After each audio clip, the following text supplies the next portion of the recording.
Aşağı yoldan gelen bir bölük atlı, elleri vergili dilleri tatlı. Var mı içinizde yüreği dertli? Yüreği dertliler gelsin yanıma. Genç oğlum görenler gelsin başıma.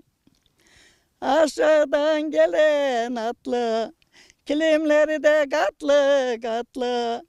Var mı içinizde Ramazan atlı? Ben eşimi yitirdim de ondan ağlıyorum. Güzel kızım ya.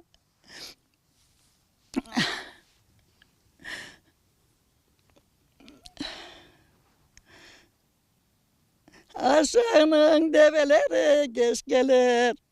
Yayılır yayılır karnı aç gelir. İlleri Ramazan dedik sıra bana güç gelir. A kızım ya.